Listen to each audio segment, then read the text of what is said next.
Hollywood's got a lot of similarities. Sometimes they're elite social groups. I want to start by thanking Harvey Weinstein for organizing. Sometimes they're ideologies. And once in a while, it is inevitably a film that has the same overall concepts of super evil stepdad, just done in entirely different ways. I'm gonna take a shower and get ready for dinner. You're not my dad! Disturbia and The Stepfather is one such case. Films that came 2 years apart and had the same budget, the same concept, yet vastly different executions and tone. With one consisting of a sick-ass fool named Shia LaBeouf, aka Creeper. This is Creeper. You heard of me? I heard you're the devil. I might be.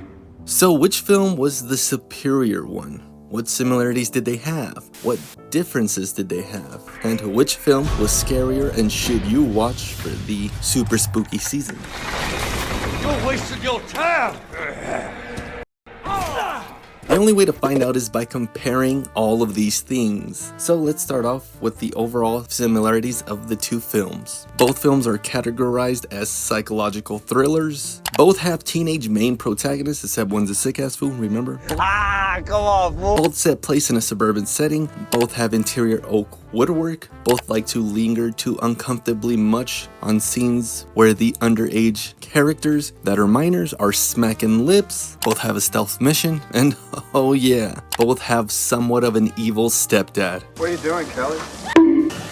Now that that's clear, let's see what sets these films apart. The main characters for each films have completely different personality traits. The main killers also have differing motives for what they do, why they do it, and how they do it, and who they do it with. Also, one slayer is a lot more threatening than the other. And the biggest difference between these two films is definitely the tones.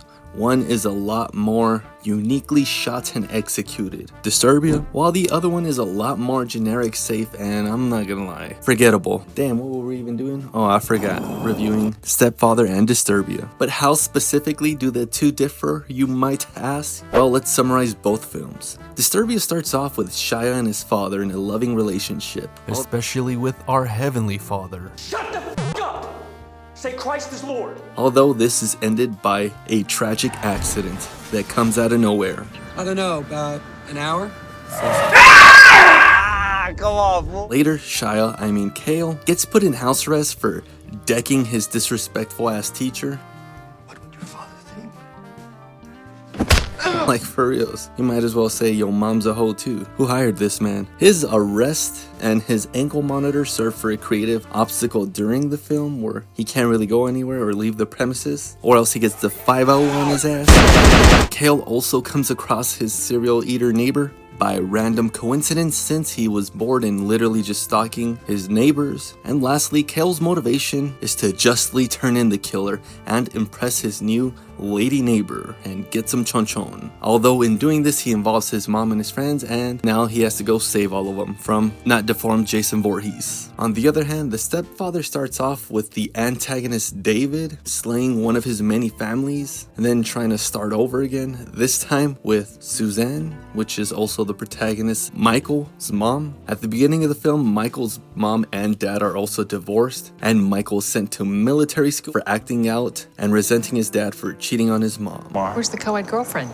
She wasn't that much younger than you were. She just took a little better care of herself, that's all. Know how I feel. Why would you say that? So once he arrives back from military school, he has to meet and compete with this new guy who's in his mom and in his mom's life, wink wink. Michael just wants to protect his family though and is a little uneasy about his new stepdaddy. In addition to this, Michael, in contrast to Kale, is the oldest of 3 kids and he has a younger brother and a younger sister. So yeah, for the most part, the stepfather and Michael are butting heads, one to get into the family and the other to protect his family, and not to get sent back to military school. Even though he's lashing out on this weirdo because a weirdo he is. Hello everybody, it's the old barrio in the digital flesh and blood with a very important message that I wanted to share. Was that a drunk driver? My legs. Oh, how will I be able to work and not lose my wages? Oh no. Are these fictional injuries gonna cost me to go bankrupt? Oh wait, good news. Luckily this video is sponsored by Morgan & Morgan. Morgan & Morgan is America's largest injury firm with over 1,000 attorneys in all 50 of these United States. If you've been injured in the past, don't settle for these lowball claims by big greedy insurance offers. Morgan & Morgan are the biggest injury law firm for a reason, because they win a lot with some of the biggest payouts. Sounds complicated, right? Wrong. Morgan & Morgan have modernized the injury law process so you can submit a claim and contact your legal team all from your cell phone. And all within a couple of minutes. Sounds pretty pricey, right? Well, wrong again. If you have a qualifying case, you can get this entire legal team for free because they don't get paid unless you get paid. That's right. You pay nothing unless you get compensated for your injuries. If you've ever got seriously injured, your case could be worth millions, and you're only a few clicks away from potentially changing your life. It's easy. You can start your claim now with Morgan & Morgan at https://www.forthepeople.com/TOB, all caps, or click the link in the description below. So thank you to Morgan & Morgan for sponsoring the video. Now let's get back to the story. But enough talking about weirdos, let's get to the protagonist of the films, which oddly enough starts off with the weirdo. As we mentioned before, Shia/Kale had a great loving father that he lost out of nowhere. The grief then leads up to his house arrest and ankle monitor, and Kale spends his days bored at home with only his adolescent's thoughts, playing COD all day and building Twinkie Twin Towers. He also gets excited when his friends come over to visit him.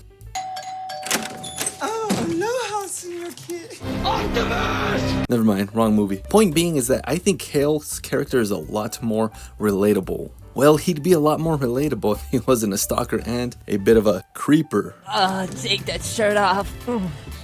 Oh, let me see those nipples. What you doing there, boy? Deadass, this boy literally goes up to his brand new lady neighbor, first time meeting her, and hits her with that Biden special. For reals, Shia's character is also a bit possessive too. He is definitely a creeper. Although a lot of the times Kale is trying to do what is right, even though it just lands him in more trouble. Like for instance, where his friend plays a prank on him about him being killed by Kale's neighbor while trying to do some reconnaissance on Kale's neighbor's house, Mr. Turner, to prove his guiltiness. However, this is mission failed and Kale ends up calling the cops because he thinks his friend is dead, but turns out it was just a joke. So yeah, that is pretty much Shia's character. Same character as Sam Witwicky from Transformers 1, just trying to get laid and save the world from a monster. I'm never giving you this all spark. So unwise. Turning the page to Michael's character, he's a bit more stoic, both in character and in looks because he's kind of built, no homo, or in Spanish, el no homo. But he's built coming fresh off of freaking military school since he was being disruptive due to his parents' divorce. Michael also has younger siblings that he has to protect from this direct threat, along with putting aside the jealousy of his mom's cheek busting. On top of that, Michael already has a love interest at the beginning of the movie. Oh damn, she shit in the bed again. Oh, that's fucking disgusting, man. Let me clean this up real quick. Oh damn, what was I saying? Oh yeah, for the most part, Michael's just trying not to go back to military school, but it is a hunch that makes him feel uneasy about his new stalker stepdad, and it takes one to know one. You know? Michael also gets obsessed over his stepdad for some suspicious stuff, but it isn't conclusive evidence like in Disturbia, but we'll get to that later. For now, let's focus on probably one of the biggest and most important aspects of both of these films and how they differ. The antagonist, the big bad evil stepdads. So starting off with Disturbia's Mr. Turner, and he's seemingly this average, boring next door neighbor that doesn't really raise any suspicious or red flags. But upon a closer look, homeboy is scary as hell. I get it. I went to school. There are plenty of teachers I wanted to just kill.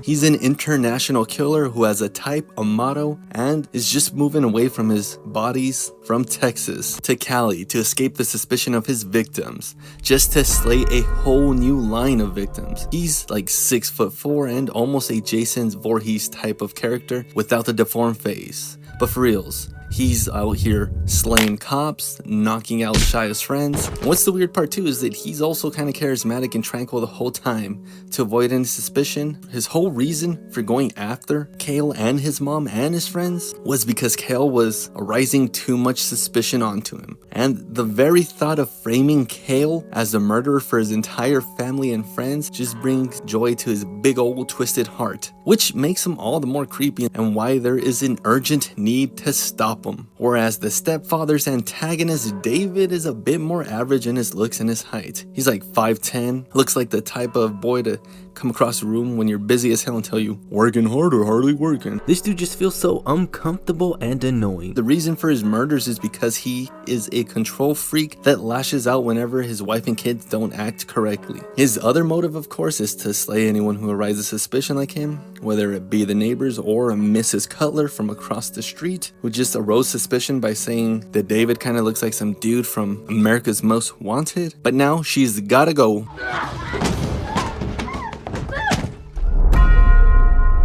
I don't know why, he just seems so damn creepy but annoying at the same time. He's a control freak, and by the end of the movie, he escapes to do it all over again. And it's really not that scary, and I'll tell you why. The overall tone and execution of the two horror films and their murderous antagonist. Let's start off with the good stuff, Disturbia and Mr. Turner. Whenever Cale is spying on Mr. Turner, it's always very sound of thought suspicion. That could lead any reasonable person to think that their neighbor is a serial killer. In Mr. Cale's case, it's that a serial killer left Texas to California, and that's the same place where Mr. Turner came from. Another example is that on the news, the prime suspect was driving an old metallic blue muscle car with very specific damage done to the front fenders, and guess who's got one just like that? Oh, Mr. Turner does. Also, the killer has a thing for petite redheads. Well, guess who just assaulted one in his own house just a week ago? Mr. Turner. Along with Cale also eyeing that missing female's exact car in Mr. Turner's driveway. Despite that, the most damning evidence that Cale has on Mr. Turner was the exact reason I am too damn scared to look in between vents in the middle of the night, by the sheer coincidence and chance that there is a lifeless body that might be staring back. Just how Cale catches this when spying on the inside of Mr. Turner's house. This scene traumatized me for the rest of my life. And once Cale has this solid evidence, and then he has to go into the house to save his mama, it is literally like a house of horrors. And Mr. Turner is like a freaky ass Resident Evil unkillable type of character, aka Mr. Baker. Not gonna lie, the third and final act of the movie overall feels like a scary Resident Evil game. The scariest, might I add, Resident Evil 7. You're wasting your time. The tone and the execution and the vibes are all just, oh my gosh. Oh yes, I'll watch what I'm watching. And what I'm watching is Disturbia. This film is dated, but in a good way, where you'll look back into it with nostalgia and be like, I remember when you can joke like that in the early 2000s.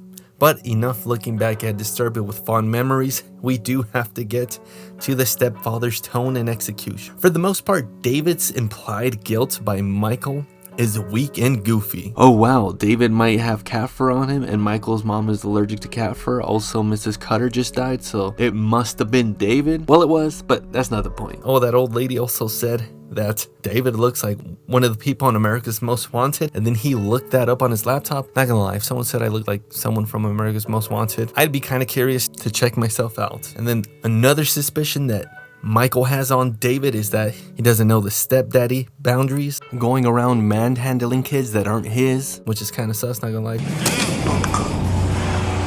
Answer him before you get your ass whooped. Michael isn't wrong about David though, it's just that whenever Michael comes across the damning conclusive evidence of this, it's already too late. The fact that David killed Michael's biological father and was catfishing him with his dad's real phone. By the time Michael finds all of this out, it's already too late because David's already gonna kill the family. You know what is the #1 indicator that David is gonna go on a spree? It's because of this dye. Because when his hair dies, the family dies. I shit you not, this is like that big ass allude to where he's gonna kill people. Because at the beginning of the film, David puts on some Just for Men after slaying one of his families, and right before he's gonna try to annihilate Michael's whole family, he has the Just for Men in his man bag. So yeah, that's his ritual killing, Just for Men. Pretty whack. And you know what else is whack? The Stepfather's overall generic, bland, basic 2010 film's directing style. With those super flashy and super over exaggerated jump cuts for suspense. Watch, I'll just play the scene and then you'll know the exact vibe that this film has.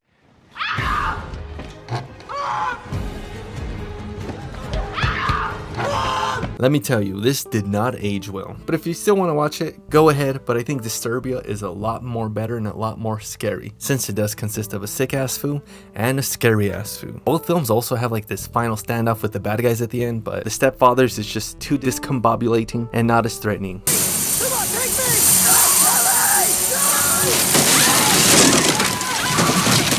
Whereas Disturbia, boy, you better run. Thank you very much to the sick-ass patrons, and thank you to Morgan & Morgan for sponsoring this video. Until next time, later.